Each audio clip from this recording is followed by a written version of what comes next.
इस क्लासेस में पहले हम यूनियन लेवल पे हमने देखा एडमिनिस्ट्रेशन कैसे होता है, फिर स्टेट लेवल पर हमने देखा एडमिनिस्ट्रेशन कैसे होता है।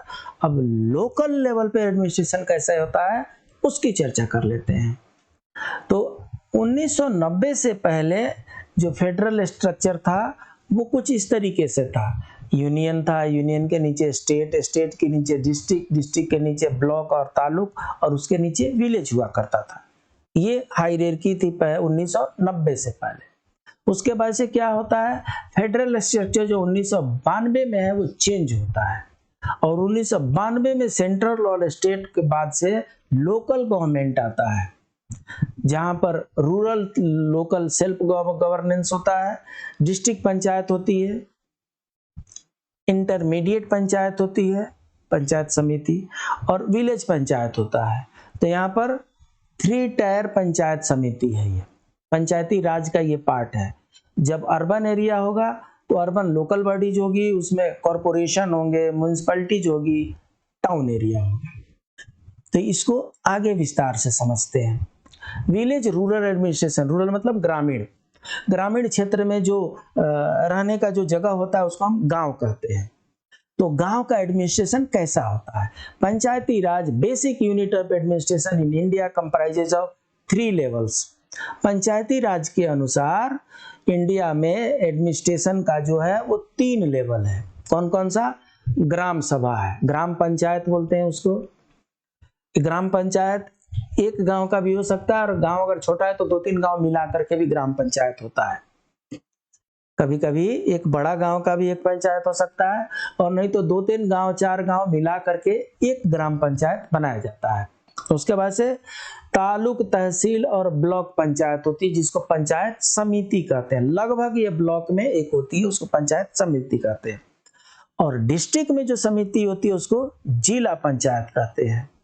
तो 3 पंचायतें हो गई, जिला पंचायत, पंचायत समिति, ग्राम Panchayat.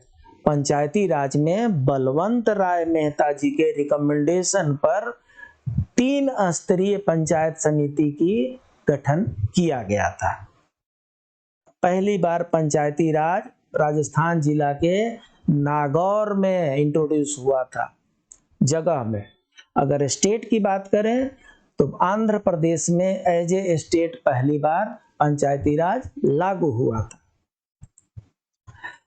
Gram Panchayat elects 1 sarpanch and other members. Power and responsibility of Gram Panchayat. Gram Panchayat के पावर क्या है? Preparation of the economic development plan and social justice plan.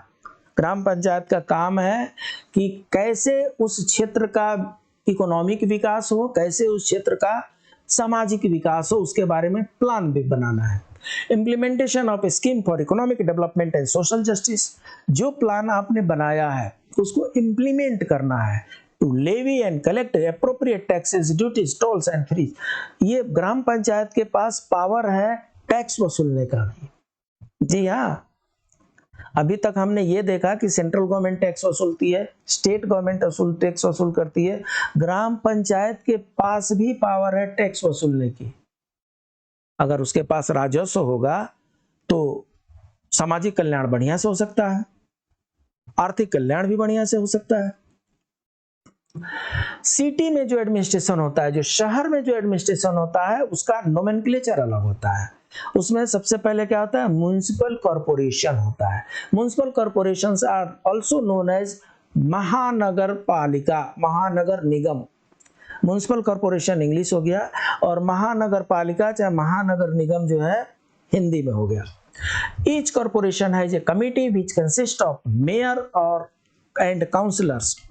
जितने भी काउंसिल होंगे उनके जो हेड होंगे वो मेयर होंगे और काउंसिल्स होंगे। Mayor is the head. The members of the municipal corporation are elected directly by the people for a term of 5 years। जैसे हम पंचायत सभा में करते हैं रूरल एरिया, ग्रामीण क्षेत्र के लिए, वैसे शहरी क्षेत्र के लिए म्युनिसिपल कॉर्पोरेशन का हम इलेक्शन करते हैं। The seats are reserved for women, SC/ST। Ladies और SC/ST के लिए सीट रिजर्व करके रखे गए हैं। Elected by voters where as 1 mayor elected separately. Normally ये जो म्युनिसिपल कॉर्पोरेशन है उसका इलेक्शन होता है इलेक्शन होता है तो उस एरिया के सिटीजन लोग करते हैं। नगर पंचायत का पॉपुलेशन जो होना चाहिए मोर देन 11,000 होना चाहिए।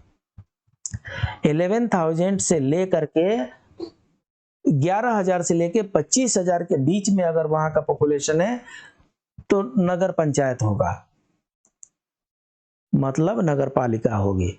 म्युनिसिपैलिटी होगा, वहां पर 1 लाख से ज्यादा अगर पॉपुलेशन है तो म्युनिसिपैलिटी होगी। और from every ward a member is elected where a chairman is elected separately.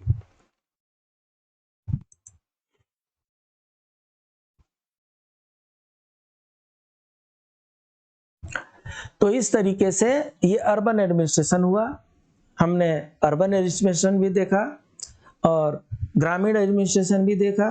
तो ये लोकल एडमिनिस्ट्रेशन के पार्ट हुए। अर्बन एडमिनिस्ट्रेशन अलग, लोकल अर्बन एडमिनिस्ट्रेशन अलग, रूरल एडमिनिस्ट्रेशन अलग।